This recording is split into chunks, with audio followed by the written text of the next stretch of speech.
Hey everyone, and welcome to the channel, and it's time for my latest in the history of, with the complete history of the Trek Madone. So Trek is one of the most recognisable bike brands in the world, and the Madone has been one of the most successful race bikes of the last 2 decades. In this video, we'll explore the history and evolution of the bike that has brought Trek so much success over the years. If someone wanted to encapsulate the shifting trends of race bikes over the past 20 years, then there is no better example than the Trek Madone. The Madone took its name from the Col de la Madone in France, a 13-kilometre climb with a 6.7% average gradient, steepening to 8% in places, going from sea level up to 925 metres at its summit. It's a climb that has never actually been used in a race, but has been made famous by the Armstrong Association, who used it as a key test of fitness. The Texan had won the first few of his tours aboard various versions of Trek's 5000 series bikes, but by introducing an approach that Trek still employs today, the brand used feedback from its sponsored pros to develop a successor, and the Madone was born. Love him or loathe him, it was Lance's push for better bikes and the obvious marketing opportunities of a multiple tour winner that challenged Trek's engineers to develop the Madone platform. The bike evolved rapidly in a short period of time, and the history of the Madone is one that covers some of the most significant developments for the racing bicycle. In 2003, the first generation Madone was launched, Trek's first bike with aero considerations. Trek tasted success almost immediately with the Madone when Armstrong won the 2003 Tour. Whilst that victory has since been struck from the record books, such a performance still proved Trek was onto something. Fittingly, Trek introduced the Project One custom program during this Madone's lifestyle, where the bikes were built to order and users could spec custom paint.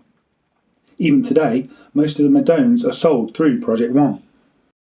In 2007, the second generation adopts a compact frame design and an integrated seat post, as well as pioneering Trek's BB90 bottom bracket standard. It gave the Madone a complete revamp. The horizontal top tube was replaced by a sloping top tube, much in the same vein as the compact giant TCR, along with other design innovations which saw the new Madone drop 250 grams. This Madone also pioneered the seat mast design, which is still used today. Integrating the seat post makes the frame better structurally, but by using a mast it retained the adjustability of a conventional seat post, in contrast to other designs of the time. In 2009, the Madone's third generation takes the existing model and makes it stiffer and lighter, serving as the inspiration for the Trek and Monda design. In contrast to the previous update, the third generation Madone was a little more iterative. Further advancements in Trek's OCLV, optimum compaction low void carbon fibre fabrication technique, produced an 890 gram frame. The main goal was to optimise 2007's design. The bike used many of the same features, but was more structurally efficient thanks to a huge amount of FEA, finite element analysis. Also new, and still a defining feature on the modern Trek road bike, was the semi-integrated seat post. A short seat post capped a stubby seat tube extension, helping to lower weight and increase stiffness without the inherent drawbacks of fully integrated seat posts, which were hugely popular at the time, and still allowed a range of height adjustment. These changes signalled a huge increase in frame stiffness and drop in weight, some 250 grams compared to the previous Madone, and helped transform the Madone for a new generation of bike racing and in an increasingly high-tech sport, and proved its worth, winning that year's Tour at the hands of Alberto Contador. In 2012, Trek added cam tail tube sections and direct mount brakes to reintroduce aerodynamic performance. In an excellent illustration of the capriciousness of bike tech trends, 3 years later the Madone had come full circle, as aerodynamics were firmly back in vogue. By 2012, Trek had this super light and super stiff bike, but wanted to reintroduce aerodynamic efficiency so it could also be fast. The fourth generation brought in cam tail tube sections and a rear brake mounted under the bottom bracket. This Madone was the first bike in the industry to use direct mount brakes, and Trek worked in partnership with Shimano to develop this new standard, which other brands then adopted. However, After officially launching the lightweight Edmonda and splitting its race offering into two options, Trek was free to pursue a more singular focus when it came to designing the next and the fifth generation of the Madone. In 2015, the Madone's aerodynamic attributes are maximised in the bike's fifth generation overhaul. Comfort is improved thanks to the inclusion of the IsoSpeed decoupler. The most radical change came in 2015. Trek committed to aerodynamics and went all in on integration. This was the first bike that they had done that had fully hidden cables. They even designed their own brakes. The new Madone also included a version of IsoSpeed to improve compliance. Trek's IsoSpeed system had been deployed under the main endurance bike since 2012 and works by effectively decoupling the seat tube from the top tube, allowing it to flex along its entire length.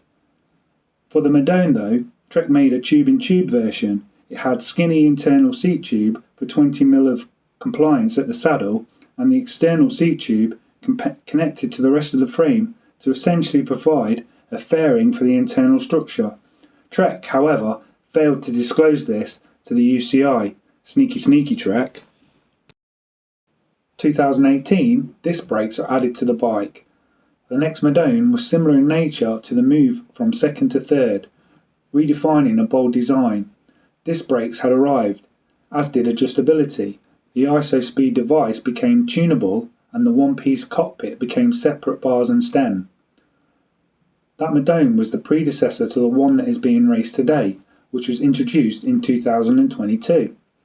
The Madone 9 series, as it was introduced, not only took aerodynamics to another level, resulting in the first proper dedicated aero bike from the US company, it was also taking a stab at offering comfort at the same time. Early generation aero bikes were notoriously stiff and uncomfortable, and this was clearly something Trek wanted to avoid. This was Trek's answer to the vexing question of what is the ultimate race bike. Aero bikes have surged in popularity since the Velo broke new ground with the Soloist in 2002, and popular now with professional racers as well as amateur racers and speed freaks. Trek created the new Madone by involving the KFV tube profiles first developed on the previous Madone and taking the design to the logical conclusion, and the result is a striking looking aero machine with deep profile tubes in all the key areas. In 2022, the IsoFlow frame structure replaced the IsoSpeed device to drop weight while preserving comfort. Maybe more so than others, this latest Madone was the direct result of Trek going to their teams and saying, how can we make it better? The feedback was to keep as much as they can, but make it lighter. So just as it had been more than 10 years ago, weight again was a key driver, although that shift in focus had to be reincorporated alongside the gains made previously in stiffness, aerodynamics and comfort.